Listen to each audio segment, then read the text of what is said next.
Hey guys, welcome back again to another AT Customs video, and today I'll be showing you one of my build which is called the Graze Custom Artillery type, or you can call it the long range type. Why I call this, later you can actually see it when I rotate this kit to the back. But the original kit is actually the Graze Mcgillis Custom, which is basically the blue one. Why actually I choose this color scheme? Basically I want it to look like a military kit.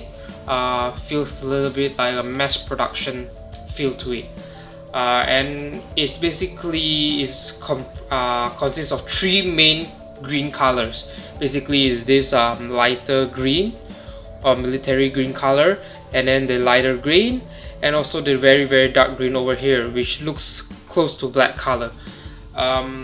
I try to make this kit looks more realistic, which is why I also do some weathering. As you can see, most of the edges here are like slightly scuffed up, including the weapons. And this is actually my second attempt of doing weathering, so I'm not really that good yet, but I would say this is a pretty good attempt. Aside from the weathering here, I would say here is a little bit too much, but overall it does looks good. And as you can see, when I rotate the base here, you can see at the back of the Gundam, or the kit, it's not really Gundam but the kit, you can see there is this huge gun over here. This gun over here is actually from the high grade 100 scale tall gauge 3, and of course the tall gauge 3 kit does come with parts for the tall gauge 1 and 2. So this gun over here is actually useless, so it's actually just like laying around in my spare part bin, so I use this gun for this kit. So this gun will be for the artillery mode, which is for a very long range attack. And also I do have a strike rope or roach, I don't know how do you pronounce it. So the backpack I didn't use for that strike, so the backpack I use it for this kit instead, because the arm like thrusters thingy for this kit don't look really that good in my opinion, so I use this instead to make it look slightly more fast.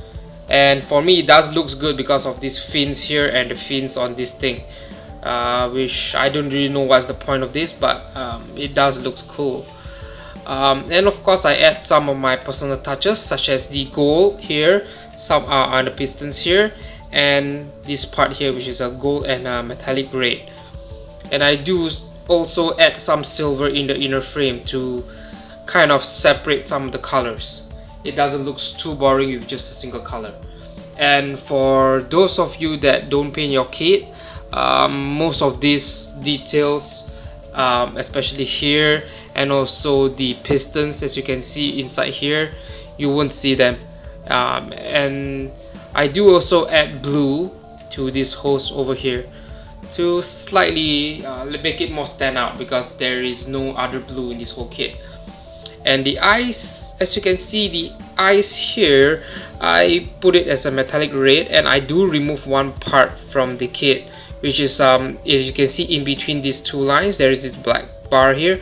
Actually there's another like a flap thingy which looks pretty horrible, if you ask me, so I do remove that part from this kit to make it look more like wearing a helmet of some sort. So yep, basically this way. I will now show you how does it looks like when it's transformed into the artillery mode. So basically this is how the kit looks like when it's about to attack, by using the long range cannon at the back, or what I call it, the artillery shell.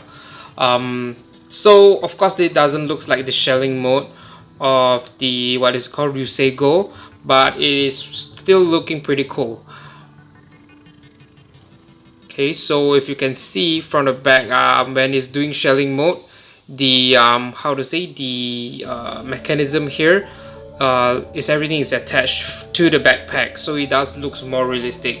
Even though when I'm trying to transfer the gun from pointing downwards to the front, I actually do remove it and put it back, but it does look more realistic with this kind of mechanism to the back, instead of using a very fixed pose one.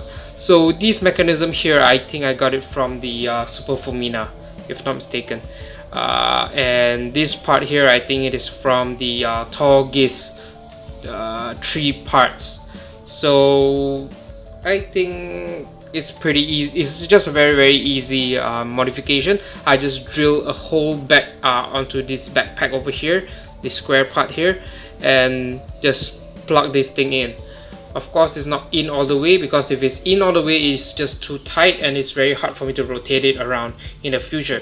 So that's how I do it. And I do move the wings from facing all the way out to downwards to actually make this kit slightly more balanced. As you can see, it is leaning forward slightly, so it feels like it is like how to say, it feels like it's attacking of some sort. And actually, one more part that I didn't really mention just now was actually this gold how to say, these gold hoses in here. Gold hoses in here is actually from the original Graze, and actually it doesn't comes on this kit. So basically, the hose, I actually do cut off some packs and try to just stuck it in here. It's not glued or anything, I can remove it anytime, but I just put it in there so it does looks more detailed in that way. Okay, so finally, this is the flying pose I would choose for this kit. I would feel that this is actually the most best way to pose it, because it has a lot of parts coming out. As example, this part, the wings here, and also the gun here, so it does makes the weight a little bit everywhere. So the legs on this kit is not really that good, so I do advise you guys to use a stand if you guys planning to do this kind of custom to the kit. So basically, do let me know down in the comments below how would you like this kit, and also how do you think I would be able to do it to improve it, and maybe you guys can share me your ideas on how you guys would do this custom. And if you wouldn't use the same parts as example like this cannon and this backpack, maybe you guys can share with me what kind of custom you guys like on this kit, and maybe I can do it in the future. So thank you guys for watching, and see you guys again next time. Bye bye. Take care, everyone.